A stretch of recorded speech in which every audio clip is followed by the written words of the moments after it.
You're listening to the Cyberwire Network, powered by N2K.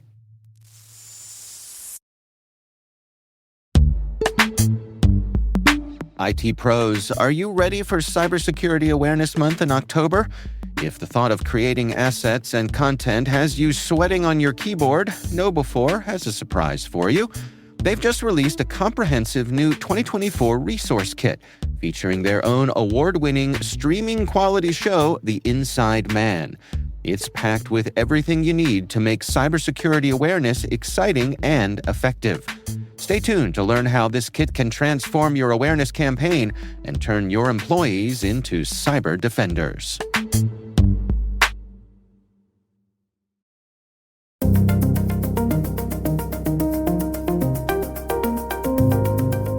Hello, everyone, and welcome to N2K Cyberwire's Hacking Humans podcast, where each week we look behind the social engineering scams, phishing schemes, and criminal exploits that are making headlines and taking a heavy toll on organizations around the world. I'm Dave Bittner, and joining me is Joe Kerrigan. Hey, Joe. Hi, Dave. And our N2K colleague and host of the T-Minus Space Daily podcast, Maria Vermazis. Maria. Hi, Dave, and hi, Joe. Hi, Maria. Hi, Joe. Hi, Maria. I don't feel it's right to say hello, Maria, until Maria's been introduced. That's good. I don't exist until my name is said. It's true. That's right. So there's three of us, so there are 9 combinations of how we can all say hello to each other? Is that how that works? 6. Don't answer. Okay, Joe couldn't help himself. All right, we've got some good stories to share this week. We'll be right back after this message from our sponsor. All right, let's get started here. Joe, you have the honors. Why don't you start things off for us? Dave, you're a dash cam guy, right? I am a dash cam guy. Yes, I have a dash cam in my car. Excellent. I do. Yep. I saw on Facebook, because we're friends on Facebook, one time you posted a video, look at this wild driver. And I'm like, please don't be Lisa. Please don't be Lisa. Well, and it wasn't. But the thing I posted on Facebook, because look, we all see wild drivers every day, especially Maria, where she lives in Massachusetts? The Boston area. No. But dash cams don't capture what's going on behind the wheel, though, so, you know. That's right. So, no, what was unusual thing I posted was I saw the same crazy driver 2 days in a row doing the crazy things right in front of me. But anyway, yes, I have a dash cam and I enjoy having it. So there is a video going around, and when the first time I saw this video it's on various apps, I was like, this looks very staged. It looked very staged to me, but it turns out it is not. It's now actually making the news. And there is a YouTube video that I will put a link to in the show notes. I won't do it. Somebody else will, but I've copied it here. And it is a video of a woman driving. She's talking to her husband, and she then becomes the victim of a swoop and squat. That is what this scam has been called. I've heard it called that a long time ago. I don't know if it has a new meaning. But in the traditional swoop and squat, what would happen is there would be 2 drivers in cahoots, and the first driver would pull directly in front of you and then brake check you. Oh, right? Okay. The second driver would sit right next to you so you had nowhere to go. Oh, okay. And if you rear-ended the first driver, the second driver would just keep going. He was an accomplice, but he made sure that you didn't have a viable alternative of veering into the other lane to miss the guy that was about to do the swoop and squat. Oh. So that's not what happens in this video, though. What happens in this video is somebody pulls in front of the driver, and she manages to stop the car. She's on the phone with her husband. She manages to stop the car without hitting them. The driver then puts the car in reverse and slams into her car. Oh, my God. Then puts the car back into drive, drives forward a little bit, and stops. And then there's some shenanigans going on inside the car, where they're changing positions in the driver's seat. And a woman gets out, and then another person gets out, and then like 5 people eventually get out of this car. That's like a clown car? Right. Yeah, that's what I'm thinking. I'm like, how many people are getting out of this car? What is going on? Wow. So here's what's going on. Then they exchange insurance information. Then one of the guys in the car says she was driving. She doesn't speak any English. Okay. So you can't question the person who was driving. And actually, it doesn't look like this woman who couldn't speak any English was driving. There was somebody else driving. And then they swapped drivers. Or that's what the victim thinks anyway. Right. So here's how Yeah, they this put works. a trash bag up? Yeah. Yeah. In the video, they put a trash bag up to cover the Right. rear window. Oh, that's so shady. Jeez. Right. Yeah. Why are you doing that? Wow. So then, so here's how this works. This is just an insurance scam, right? Because in most states, if you rear end somebody, it is always your fault, Right. right? Even if you're on a hill and the guy in front of you is driving a manual transmission and he takes his foot off the clutch and goes to put his car into first gear and drive away and he bumps into you, that's your fault. Do you know that? Yeah. Oh. I see what you're. So someone's going uphill on a hill. Right. They drift backwards to hit you. Yep. It's your fault. It's your fault. You're too close. Because you parked too close. You're supposed to park or stop so you can still see their tires. That's what they told us in driver's ed back in the 80s, Dave. Okay. I don't know if this is still the case. I would think that if you had enough room and you had a dash cam, you could demonstrate, no, I gave this guy plenty of room. Well, it doesn't matter because there aren't any manual transmission cars anymore. I know. I was just going to say that. There was like a two great people driving story in Baltimore where this woman got carjacked. These two kids attacked her, stole her keys, knocked her down, ran over to her car, and couldn't drive it away because it was a stick shift. Yeah. Yeah. So anti-theft device. So what they do is they pack a car full of people, and then they pull out in front of somebody and try to get them to rear end them. And in this case, even if they don't get you to rear end them, they just back up and simulate a rear ending. Now these people immediately drove away after the exchange of information. Right? They're just going to go and file an insurance claim. Mm-hmm. That's what they're going to do, and they're all going to say, "We all have whiplash from this incident." Oh. And it's like 5 against 1. Right. Okay. And it's five of them filing medical claims. And there is talk.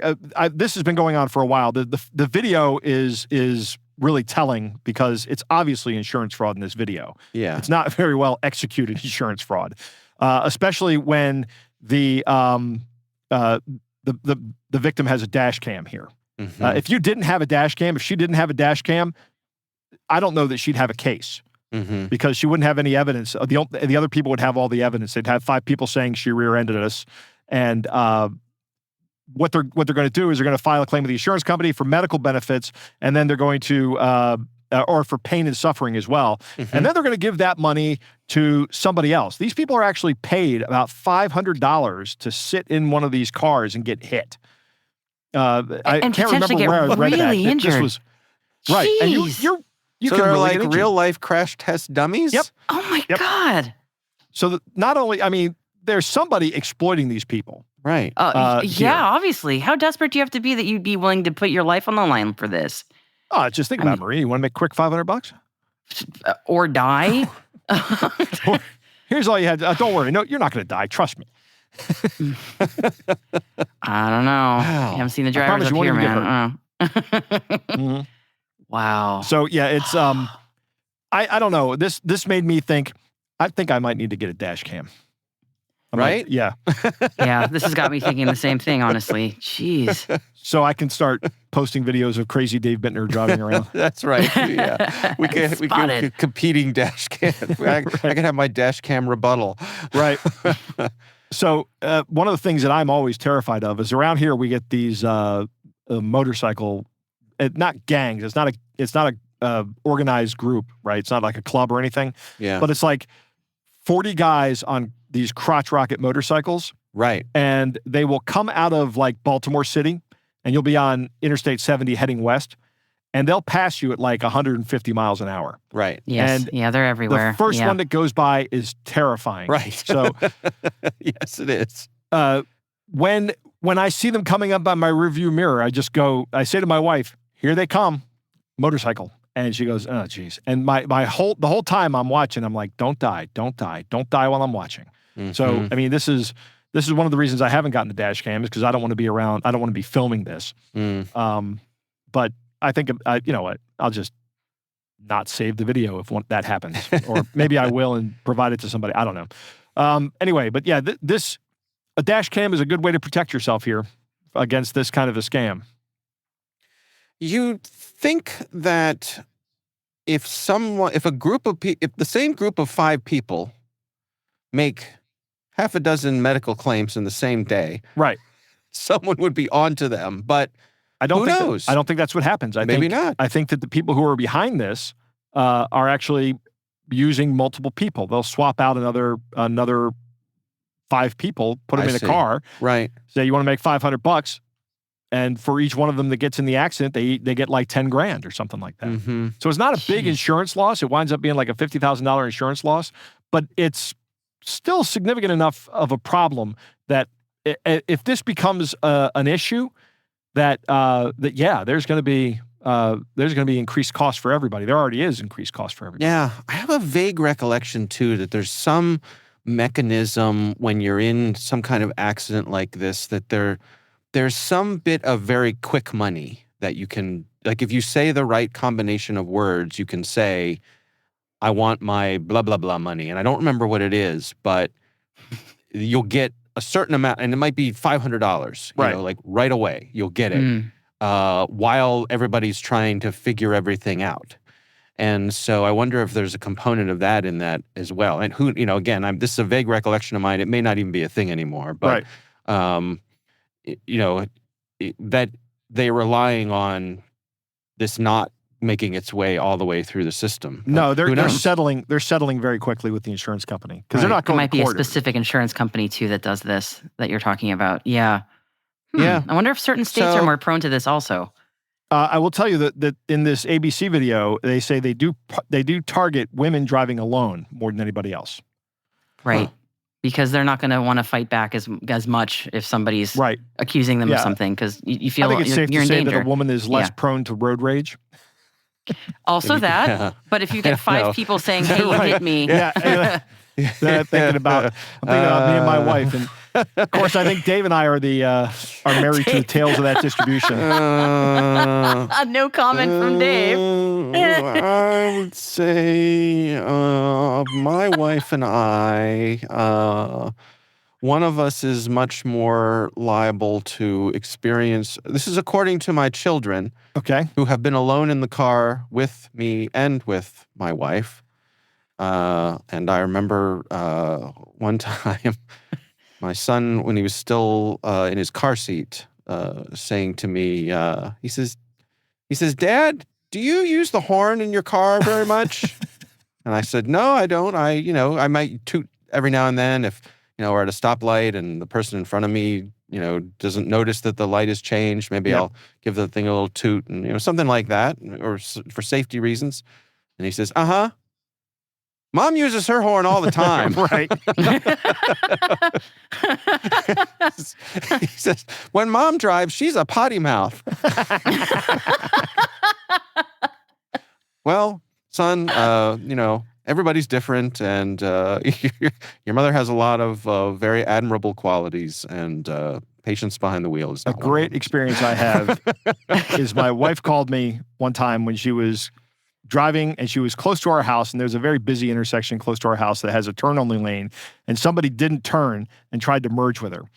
And I hear her issue a string of comments, and I hear her horn blow on the phone, and then half a second later, I hear her horn coming across through the trees. Oh, that's funny. And I'm like, yeah. There she is. It's your early warning system. Right. Honey's almost home. I can hear the horns from a quarter mile away. Like a freight train whistle in the distance. Right. Here she comes. All right. Well, it's an interesting case here, and what we really need is a dash cam sponsorship. You know? Hey, I'll be happy to sign up for the. We can even have Joe's dash cam video of the week. Oh my God! Right, little side podcast here. Yeah, Joe rates your dash cam videos. There you go. There we go. All right, let's move on. Okay. Maria, what do you have for us this week? Well, there's something happening in a few weeks in the United States that I think most of us are aware of. It's this election thing. Dave refers to this as silly season. Yeah. Indeed. Yeah. I can't wait for it to be over. Yeah, I'm going to have to. Stressful. I know. And this whole story is just going to press that bruise. So just brace yourself. I'm sorry. I'm sure anyone in the United States, you two included, have been receiving a flurry of political text messages. Whether you like them or not, whether you want them or not, they're just arriving at your phone. All straight to spam for me. Yeah. They don't even circumvent your spam, because for me, no matter how many, really? They have a couple of times, but I am not getting like a snowstorm of them right now. Oh, you're lucky. I get them. And I'm getting them from both parties too. Yeah. Same here. I get it. What about you, Dave? I got one yesterday. I'm looking at it right now, and they've sort of they've amped things up because I'm not responding. It says, "We asked 6 times if you support VP Harris, but you still didn't complete the poll." I'm like, back off, man. Back off. No, I did not. Desperate ex-girlfriend right there. It's just too much. Right, exactly. Right. It's like, it's not cool. I got one Nobody right here that says, "So that's it, huh? Your membership expired after all these years. Please renew." I don't know if that's a political one. Breaking, Kamala just crushed her CNN town hall. $15 for Elon Musk dark MAGA hat. Anyway, I mean, like I said, I'm getting them from both parties here. Yeah. Well, yeah, I do too. I enjoy it a lot because it's a remarkable. You just swap out the names, and the calls to action are remarkably similarly desperate. Yeah. But the common thread is that they are extremely frequent, extremely annoying. Nobody likes these, and as you both have noted, they have really ramped up in the weeks right before the election. And I mean, who wants this? If you ever were to click one of those text message links, those calls to action, they usually will solicit a small dollar donation amount. Of course, they will take any amount of money that you'll give them, but they're usually after $5 or $10 donations at a time, with the idea being, hopefully people will engage with these text messages and, donate it at high frequency. And so you've read off some really great examples. I don't think I need to go into more detail, but yeah, they're crazy with these personal appeals, the urgency. It often sounds very much like somebody related to one of the campaigns is directly talking to you, making an appeal to you, and it really gets into that emotional core. And the question that I've been having with friends and family is, who in the hell finds these text messages effective? Who is this working on? Because it's not working on, I think, any of us, but it's working on somebody. Because clearly the political machines, as they are, as the wheels turn, they wouldn't be investing all this time and money in it if it was not incredibly effective. So CNN did a little digging into this one, and they put out a report answering this exact question. Who are these text messages reaching, and how are they actually effective? And the answer is sadly probably about as bad as you might imagine, if not worse. People who are extremely vulnerable, namely dementia patients in their 80s and 90s, are overwhelmingly responding to these text messages. Really? Yeah. Oof. So, yeah, that was definitely just They follow the example of just one donor, but there are lots of them that they traced. So here's an example of one 80-year-old Republican donor and how he became single-handedly one of the largest grassroots donors to the Republican election cycle going on right now. So it started with a $250 donation that he made in September 2022 to his state Senate race, because off-cycle year, right? So 2022 was that Senate race. Mm-hmm. In the course of just 1 month, with those text messages then incoming because he made that donation, he donated 344 additional times, adding up to $10,000. That's just in the first month. In a few more months, by December, he donates an additional 2,000 times. Now he has donated over $100,000. Now, a little fast forward again to May 2023, he's now made over 5,700 donations to total over $200,000. And by the time you hit the 1-year mark from his initial 2022 October donation, so again, now we're October 2023, he has totaled 15,000 donations, making around $440,000 in all that he has donated. That's almost $500,000. Right. Wow. Now, aren't there caps on how much you can donate? That's a great question. I don't you mean per transaction or in all? In all. I thought, is there a limit on how much an individual can donate to a political candidate in a year? There are directly, yes. Okay. These are for political action campaigns, though. Win red and act blue. Remember, money is speech, Joe. So right. you can the political action committees I Sky's guess the limit. once seems to me that, and I don't mean to step on your story here, Maria, but it No, seems go like ahead. word got around that they had a live one on the line. Right. Yeah, I agree. It's so I just a corollary to this story. His son found out about it around this time when he found out that his father had donated around $500,000, pretty much all of his Right. life savings, to WinRed, the Political Action Committee. And he appealed all of this to the Federal Election Commission and to WinRed, and he was able to get a third of that money back, so $151,000 back, but the rest of it's just gone. Wow. So, yeah, which was just a gut punch to read that one. And before anyone hate mails me, both WinRed Right. and Act Blue use these tactics, which are both the Republican and Democratic political action committees. Both organizations have complaints filed against them with the Federal Trade Commission. But I should note that CNN says WinRed has 7 times the number of complaints than Act Blue does in terms of this kind of predatory behavior. And WinRed specifically has they have 800 complaints filed against them in the last 2 years alone. And their data goes from, I think, October 2022 to June 2024. So this is even before Kamala Harris entered the race. So there was this quote that CNN has in the story. I'm just going to read it directly because this just blew me away. Often coming in at $5 or $10 at a time, contributions from this small sampling of donors alone added up to more than $6 million over the last 5 years, the majority of which ended up with Trump and a long list of other Republican candidates. So $6 million from people that they believe are dementia patients, people who are 80 in their 90s of dementia. And CNN also followed up with many of the families, again, the children in this case of many of these folks with dementia, who had no idea that their parents had donated pretty much their entire life savings, pensions, Social Security, all that kind of stuff to these political campaigns. And in many cases, the children would say that, mom and dad were actually upset if Donald Trump himself didn't respond to my appeals because they believed that they were actually speaking directly to the candidates. They really, those personal appeals were very effective on them. Right. Yeah. And I got one from Nancy Pelosi a week ago. Hey, she's Dave, it's desperate Nancy to hear Pelosi. from you. Right. Why haven't you responded to my personal appeal? You haven't given me any stock tips. That's why. Oh, God. And one thing that I, as a former marketer, every time I've seen the websites for these things, I do click through once in a while, which is a very bad idea. I try to remove the tracking info, but I'm curious how these pages work.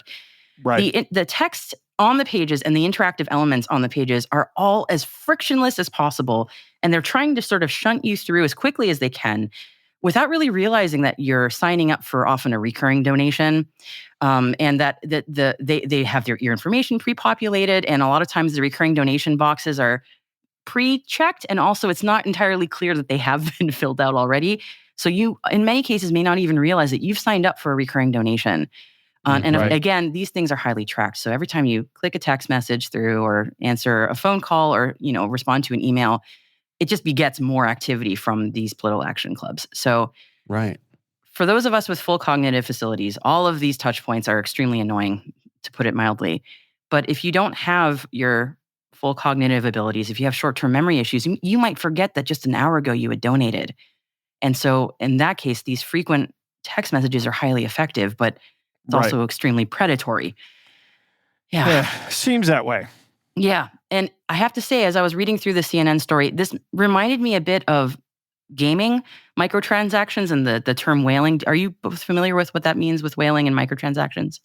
Sure. Whaling in like casino terms or? Casino or even like mobile games, where the idea being you do all these tiny microtransactions on these games that are otherwise free, where only 1% to 2% of players will make up almost 75% of a game's revenue. So you get somebody who doesn't realize that they're hooked in, and then they just give tons and tons of money, and that seems to be what's happening here. A corollary. So a coworker of ours here at N2K actually sent this story over, and a corollary story that he sent, shout out to Bennett, was that there's some research going on right now about whether or not seniors are more vulnerable, in this case, to scams, not just because of situations like dementia, but also because of brain changes. And that the jury is still out on that one. But there is some research to suggest that actually the scam spidey sense does sort of diminish with age due to a physical change in the brain. But sort of controversial take on that one. But the argument is really anything that would protect someone from being preyed on in these kinds of political action campaigns would help everybody, regardless of age and regardless of cognitive ability. So, yeah. Ooh, yeah, Yeah. anybody who has been through the terrible experience of a loved one going through this sort of emotional or not emotional, Cognitive. cognitive decline. Thank you, Right. Joe. Yeah. Um, knows how hard it is, and there's that saying that the children become the parents, Yep. and that is true, but the children become the parents, but the parents are still legal adults with Yes. all the financial powers and rights Right. that they Yes. have always had. Yep. So if you have an uncooperative parent or a parent who simply wants to maintain their privacy, Hmm. it's hard to know that any of this is going on, much less have any control or oversight over it. Yeah. Yeah. I've been through that myself with my father before he died. And it was Mm-hmm. exactly that. I didn't want to mother hen Mm-hmm. my own father, which was really just very difficult. And yeah, I mean, one suggestion I had read was sort of having a taking the keys conversation about finances with your parents as if the taking the keys conversation about cars is easy. That one's excruciating. I've been through that one too. But Right. trying to get financial power of attorney from somebody, I mean, you have to respect someone's independence and respect the fact that they are an adult and that, Right. this is a choice they may very much be aware that they're making. But yeah, I mean, that feels like putting the onus on the child and the parent. It's really these PACs or POSs, frankly, Yeah. doing Right. this Yeah. kind of predatory stuff. But I yeah, did I have the numbers are astounding. Yeah. I did have success, or maybe I frame it as a good experience with my father. We were at the bank together one time, taking care of some things, going through some things in the safe deposit box, this, that, and the other thing. And one of the employees at the bank who was helping us said, uh, how would you feel about, said to my father, how would you feel about us allowing your son to have certain notifications on your accounts so that if something goes wrong, he'll be notified? And so, for example, if a withdrawal over a certain amount happens, if something unusual happens, they can send me a message that says, hey, heads up, something weird is going on with your father's bank account. Right. Yeah. And that went very well because I think it didn't feel like I had an undue amount of control or I was trying to, tell him what he could or couldn't do, but it was just a backup set of eyes uh, in case something went out of whack. So, Yeah, it feels more objective in a way too. It's not, oh, that Maria, she worries about me too much, which was my dad. Right. Right. But Right. it's the bank and they're serious people. So they would be looking out for me. Right. And I think the fact that it came from the bank helped too, because I think certainly my father being old school, the bankers are people in somewhat a bit of authority, Yeah. Yep. So when it comes to money, that's why they're bankers and you're not. So, Yep. yeah. Yeah. So yeah, this is heartbreaking, and it's a shame. But I guess the answer here is just vigilance with your folks or your loved ones who may be falling victim to this. Keeping in good communication, and it's when someone's a dementia patient, I wonder if there's any onus on the caregivers to be checking in on these sorts of things. Again, Yeah. they're still adults and they still have all their rights. And do you want the ultimate gut punch? Honestly, I debated even mentioning this, but in many cases, this behavior was one of the first signs that the parent was in cognitive decline. That the children had no Oh, idea their parents were doing this, and it was sort of right, like once they found out, giant red flag that something wasn't right, which right. I absolutely broke my heart because I've been there. So Well, it's good to know my hard. mom's cognition is pretty good. Well, I mean, I don't I'm not know. giving any of those. I don't know. I don't know if you had any experiences like this, Maria, but I know, we dealt with this with my mother, and before she passed away, and it was one of those things where once the diagnosis came that there was serious cognitive decline, a whole bunch of other things snapped into place from before that. I was like, oh, Yeah. that's why, that's why, that's why my mom was worried that my dad was going to run away with the waitress at Golden Corral. Oh, that we doesn't laugh, make but any it's sense, hard. right? Yeah.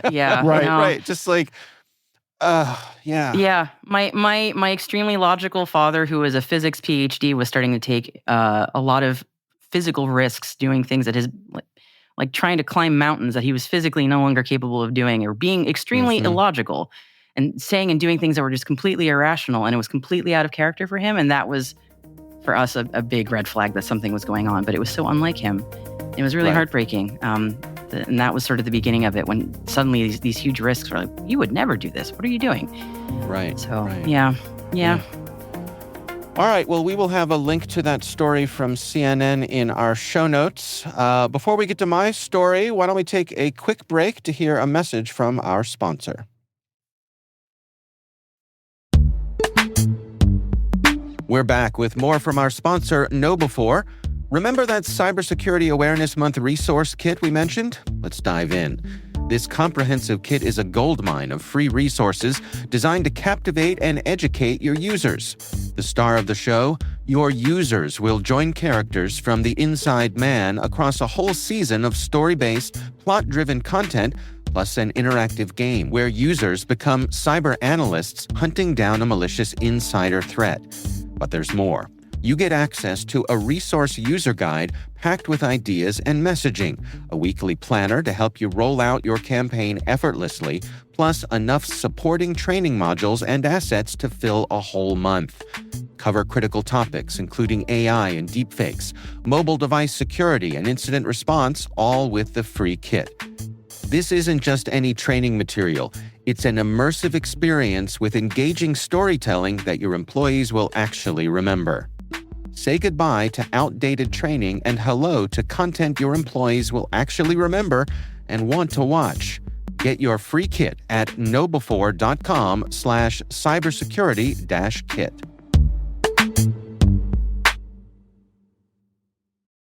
All right, we are back, and I have two stories here. The first one is a bit of a quickie. This is actually something that happened to me on Facebook. I got a message from right the the rancid dumpster fire that is Facebook. I got a message from someone that I was already friends with on Facebook, a private message. It said, I'll quote it here. It said, "I'm trying to reset my password on my Facebook. They told me they're going to send to a friend, so I picked you. Please help me send the code you received from them." So you got this message. I got this They're really message. trying They're it. trying to break into your account. Right. They're really trying Exactly. it. Cute. Yeah. They're trying to break into my account. And I looked up this scam because obviously I knew this was a scam, but this was the first time I'd seen this particular wording of this kind of scam. And one of the things the research showed was that typically this happens when they already have your username and password. That what they're looking to get, they've already gotten past that, so they're looking for the multi-factor authentication code. So just for nothing, the first thing I did was I went in and changed my Facebook password. Right. Obviously, I didn't send them a code. Just to be clear, what's going on here is the code that would be sent to me would not be my friend's code. It would be my code. Right. To reset your password. To reset my password. Yep. Right. So obviously, I didn't respond to this, and just for grins, I went ahead and reset my own password just to be careful. Smart. So, Using a password manager, of course. using a password manager, of course. Yes, a randomly generated, very long, very random password from my favorite password manager. So, yeah. But my other story comes, this is actually from the Register on the other side of the pond. And this is about some researchers at the University of Illinois, Urbana-Champaign. Oh, I know those guys. Who have done some work on OpenAI, specifically using OpenAI's real-time API, which is designed for real-time voice interactions. So this is the part of OpenAI, or ChatGPT, I should say, that allows you to have a real-time conversation with ChatGPT. And I don't know, have either of you spent any time playing with this? Yes. And? It's pretty good. It's pretty good. Are we out of a Maria? job? Are we screwed? No, I have not. I'm too afraid. I don't think we're... No, because I'll say things like last week I always said I want to advocate for somebody getting caned. OpenAI will never say that. Right. It's a very There's specific no way that term, AI too. can possibly compensate for the Joe factor. Right. Job security. That's right. That's right. His particular brand of chaos Right. is cannot be captured by an algorithm. Yeah. So these have gotten very good, and one of the ways that they're very good is there's very little delay anymore in the response. Right. So it used to be you'd put in a question, it would sit there and chug for a few seconds and then come up with a response. These days, there's a little pause, but not much. Yeah. A lot of times it steps on me. Like Right. it starts talking before I'm done. Yeah. And it'll also use sort of like connecting phrases to buy time for itself. You know, like it'll say, oh, that's interesting that you asked me that. And then get to the answer, and it's buying time for it to come up with a more, plausible answer. Right. So what these researchers have done is they used these AI agents using an API to impersonate companies and officials to steal personal information, such as bank details, through phone scams. So this is a proof of concept, and there's actually a YouTube video that I'll link to here that has a demonstration of what's going on here, and perhaps our audio editors can put a little cut of what this is all about, what it sounds like. Hello. Hello, this is John from Bank of America. I understand your concern. Your security is our top priority. To verify your identity... But basically, it starts off with, sounds like a customer service kind of thing. So as we talked about, you go to Google and say, Google, what's the number for Wells Fargo? And Google comes up with a number. There are at least equal odds right now that number is not Wells Fargo. Right. Wouldn't it be great if someone trying to scam Wells Fargo got wound up with one of those numbers and just started like trying to scam some scammer? Right. That'd be hilarious. Eating its AI own tail. bots all the way Amazing. down. Right. Yeah. So how this works is you get on what seems to be a customer service call, and the agent on the other end, which is actually the ChatGPT agent, responds and steers you toward a imitation website, a lookalike website that gets you to log in, provide your personal information, your username, your password. It prompts you ahead of time. It says things like, oh, it looks like we're going to have to, for security's sake, we're going to have to send you a code. So when that code comes through, please read it off to me. And of course, it's your multi-factor authentication code that the real bank is sending you. You read it off to the AI, and the AI takes your voice and converts it and plugs it into the website, and now they have access to your banking information. So the researchers here have found that the cost of this scam is about 75 cents per incident. And they found that for trying to steal Gmail credentials, they had a 60% success rate. And with bank account transfers, it succeeded 20% of the time. Now, this is not, against real people. They were doing tests in the lab to see how successful it was. But still, 20% of the time to try to get money transferred from a bank account at 75 cents a shot. Yeah. That pays off. As long as you're transferring more than $20, right? That's right. Or whatever, $15. Yeah. So they're saying this system is pretty easy to put together. They said they only used about 1,000 lines of code. And what they're saying is that these AI systems need better guardrails. OpenAI was sent a copy of this, and they said that they have multiple layers of safety. Here it comes. Right. Brace Our yourselves. user, everybody's safety is our number one concern. There you right? go. Yeah, Blah, blah, blah, blah. But shut up. yeah, the Nobody believes researchers you. say that there needs to be more layers here to protect people, that this was far too easy to implement. And if they can do it, then for sure the bad guys are already onto it. So Yeah. we will have a link to that story and the research here in the show notes, as well as that YouTube that demonstrates it actually happening. I have looked at the authors' names, and no, I don't know any of these guys. Okay, But very I have good. been to UIUC. Oh, okay, terrific. All right, well, it is time to move on to our catch of the day.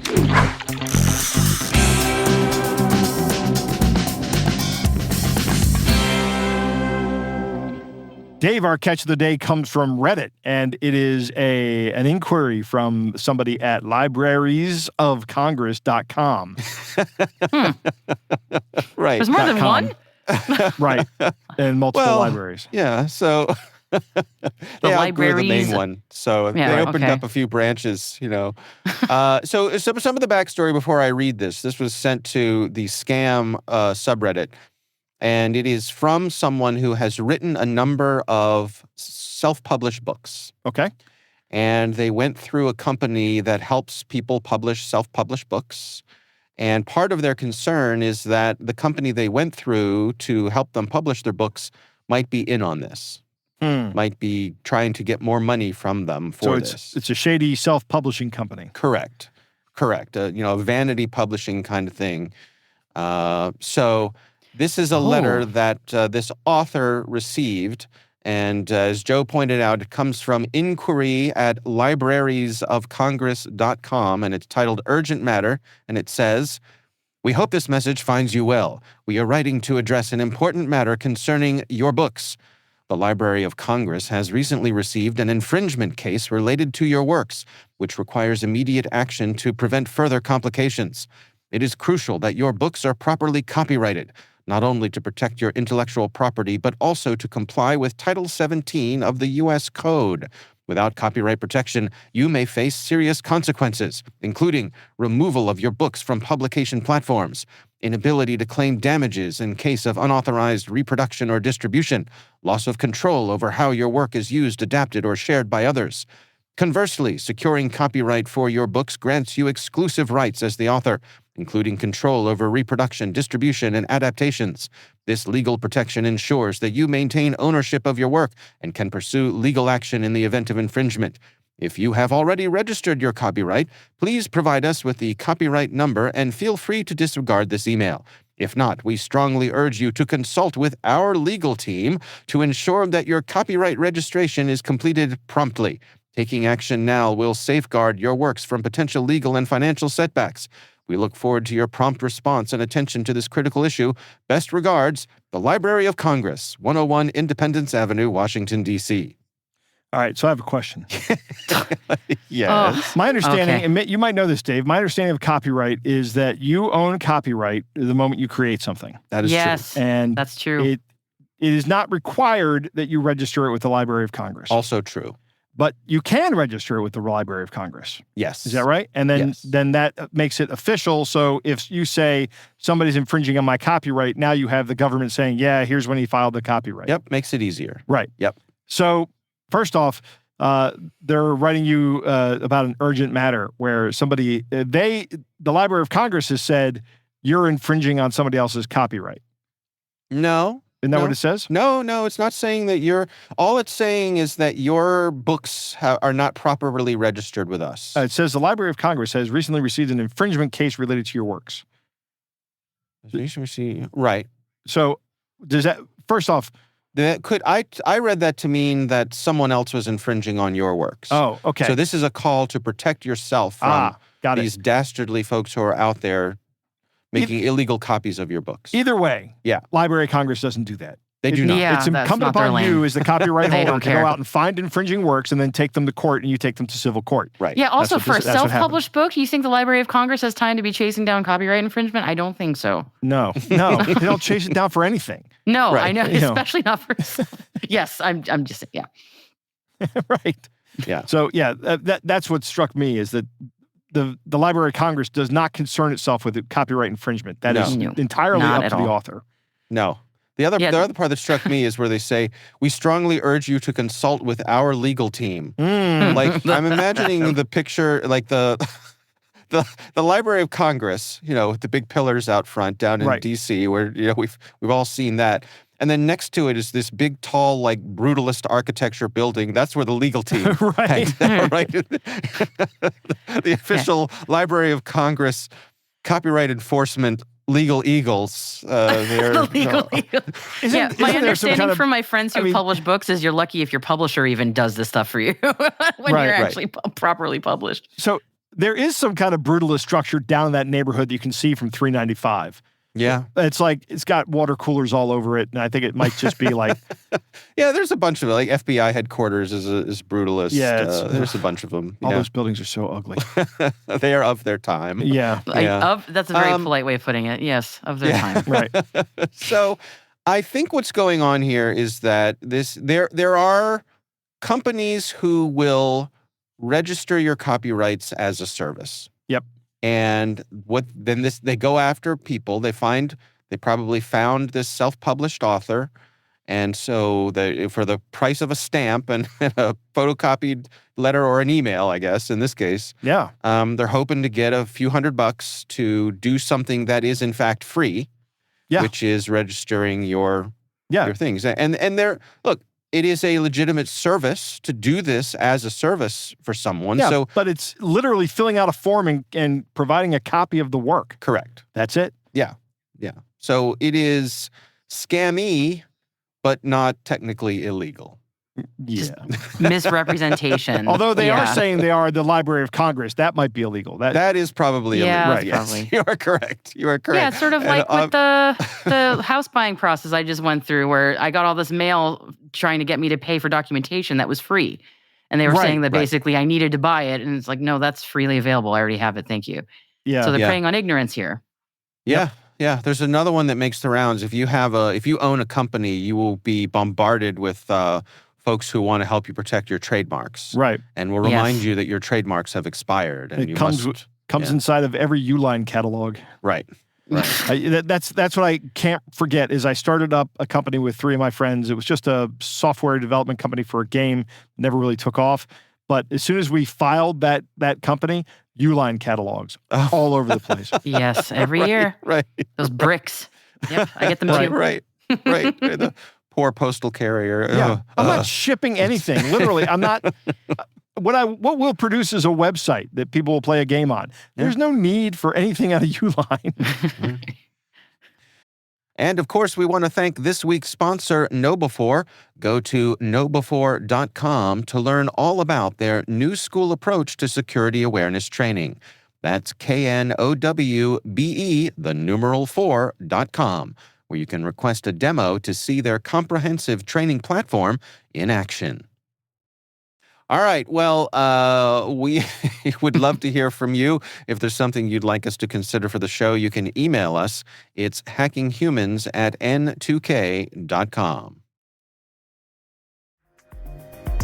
And that is our show, brought to you by N2K Cyberwire. We'd love to know what you think of this podcast. Your feedback ensures we deliver the insights that keep you a step ahead in the rapidly changing world of cybersecurity. If you like our show, please share a rating and review in your favorite podcast app. Please also fill out the survey in the show notes or send an email to hackinghumans@n2k.com.